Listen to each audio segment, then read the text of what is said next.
The rest are just gold diggers who don't have a clue about how this business works.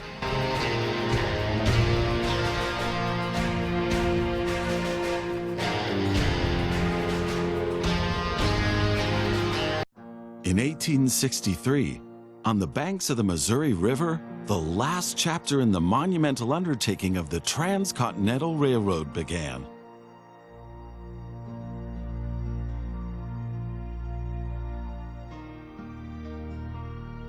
The workers of the Union Pacific Railroad began laying their tracks westward from Omaha through the wild heart of the North American continent. Massive challenges awaited them. Away from all civilization, the country was vast, the weather ruthless, and the challenges tremendously energy-sapping. But there was a masterstroke of modern engineering to be accomplished, to tame the wilderness and to conquer it with steel, fire, and steam. Never before had anything like this been ventured, but the time was ripe. Greetings. My name is Thomas Clark Durand. Exactly, the head of Union Pacific. We will go down in history as the ones who created the Transcontinental Railroad. And that, my friend, is your job as chief engineer. I can't supervise everything here on site right now, as I have to meet with some politicians in Washington. First, you should familiarize yourself with the basic controls. Move the camera in all directions. Now test the camera's zoom function. You can also rotate the camera. Give it a try. Very good. Now you know the basic controls. Your first task is to create a rail connection between Omaha and Norfolk to the northwest. Both cities will need a station for this. You already have a station in Omaha, but you still need to build one in Norfolk. To do this, switch to building construction mode.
Very good.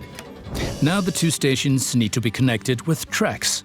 To do this, switch to track construction mode. Now plan the tracks between the stations in Norfolk and Omaha. To do this, select the two station tracks one after the other. Then pay for your track planning.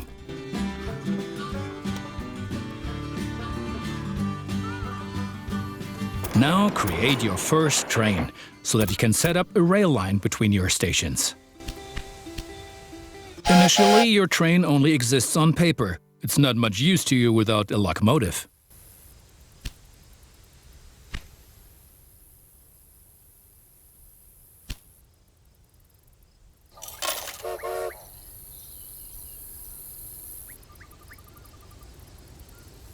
Additionally, each train needs a rail line that passes through all the stations it should stop at.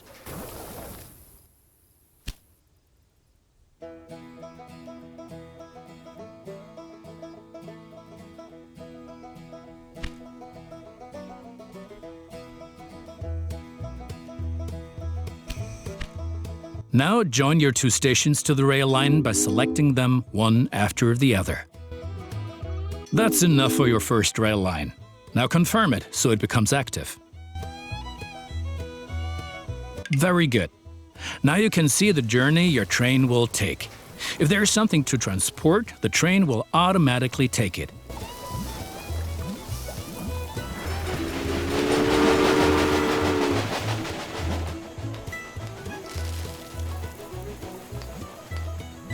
However, as each locomotive needs water, sand and lubricant on its journey, you have to place a supply tower along the route.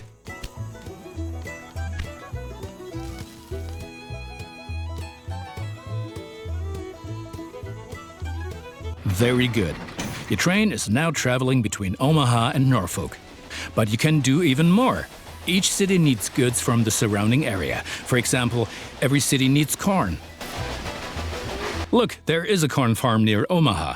Until now, the corn has made it to the city in the conventional way, but we want to change that. Now construct a rural train station in the marked location with a corn farm within its radius.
Now connect the new rural train station to the station in Omaha.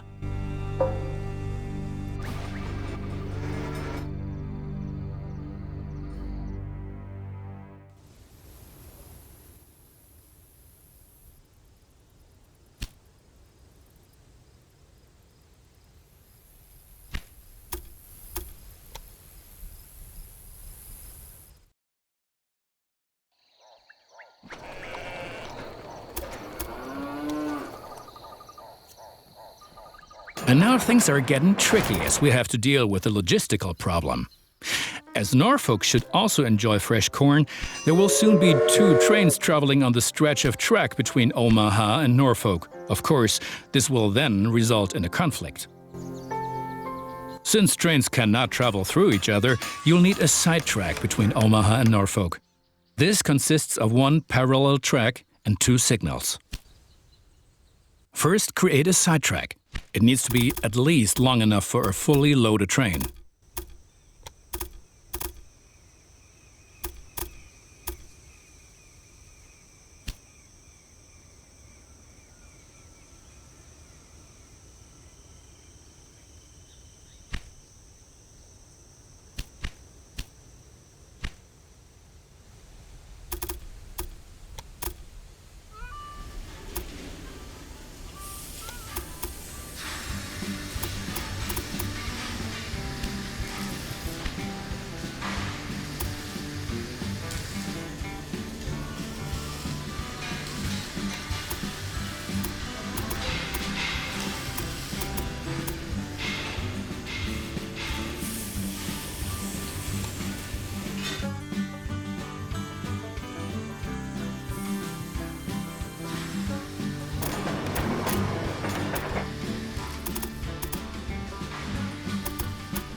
Excellent. However, your trains won't necessarily use the sidetrack, as they generally always take the shortest route.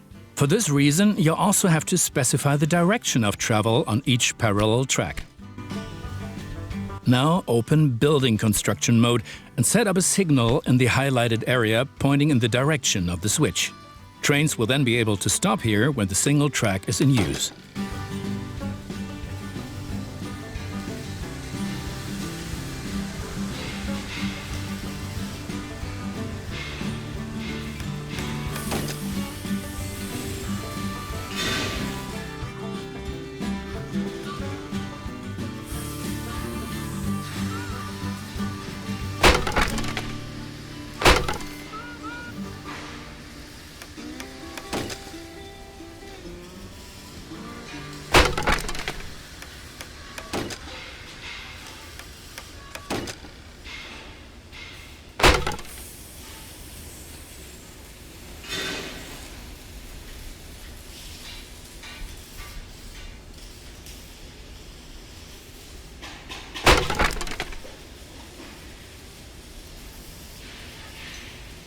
Now make sure that the track can only be traveled in one direction.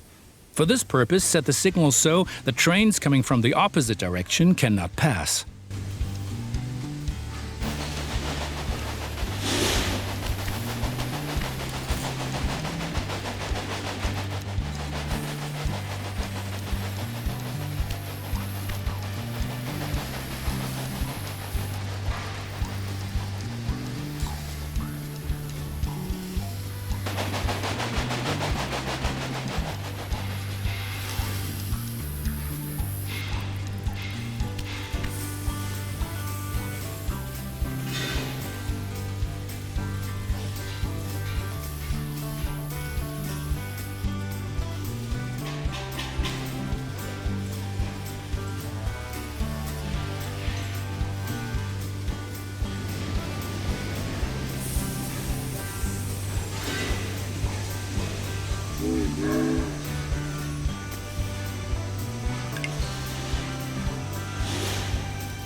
Excellent.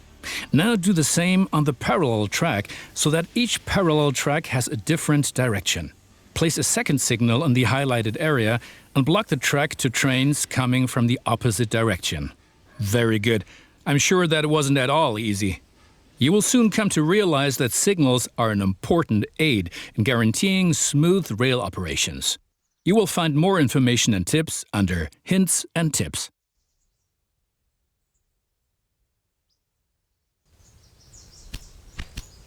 Now assemble a new train and give it a locomotive and a rail line. Your new rail line should run via Omaha to Norfolk so that the people of Norfolk can be supplied with corn.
Excellent. The corn farm will automatically make use of your train because the cities along your rail line are demanding corn.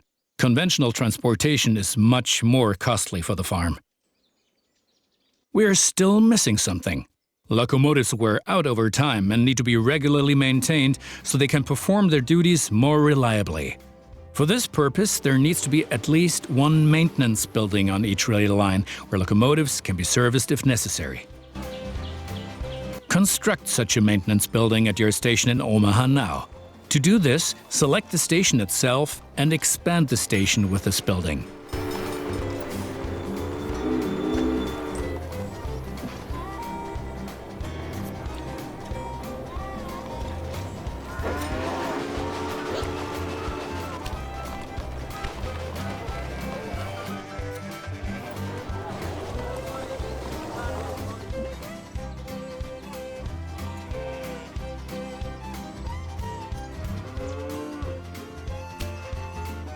Right. We've been lollygagging for long enough. I need to return to Washington for further miserable negotiations with our representatives of the people. I've written a task list for you. Take a look at it and complete the tasks within the given time period. Do not disappoint me.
Good.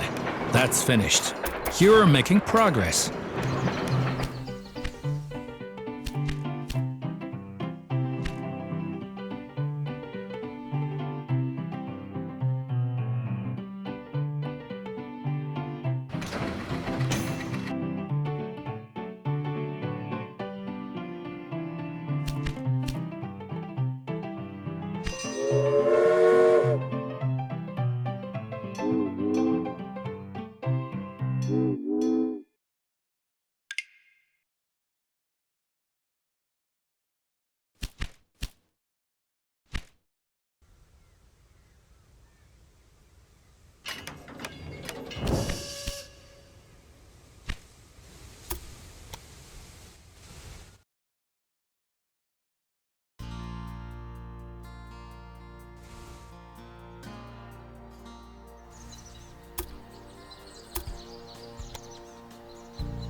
Those politicians in Washington get on one's nerves. But now let's get back to your tasks. As you can see, Cheyenne is still a little town hoping for an upswing caused by the railroad connection, but a city will only attract new inhabitants if it is supplied with enough goods. Cities receive basic goods from the surrounding area. If you construct stations in the right places and establish rail lines, your trains will be used to transport goods and you will make profits for transportation. But for this, you have to know what goods a city actually needs. You can find out any city's current needs. Now select Cheyenne and view the city's demand for goods.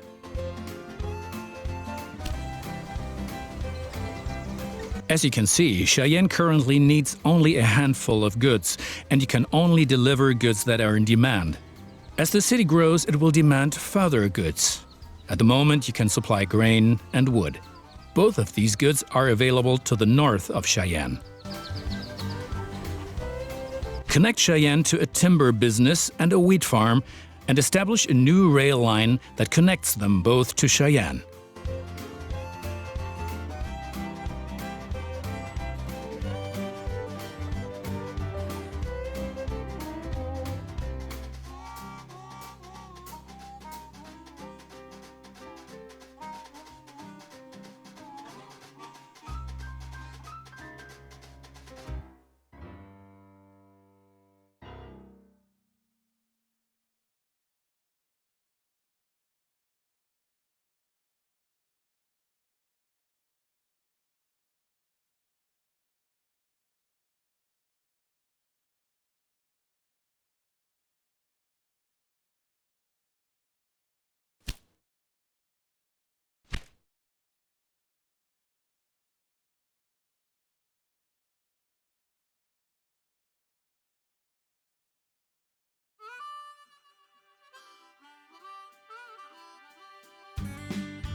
Well done. The city will soon grow. You can see how well it is being supplied at any time in the city dialogue. Basically, a city will grow once its demands are sufficiently met. I think you have learned enough. Complete the rest of your tasks. But you certainly won't have any success with so little capital. I might have not planned on this being a loss-making business, but I'll help you out this one last time.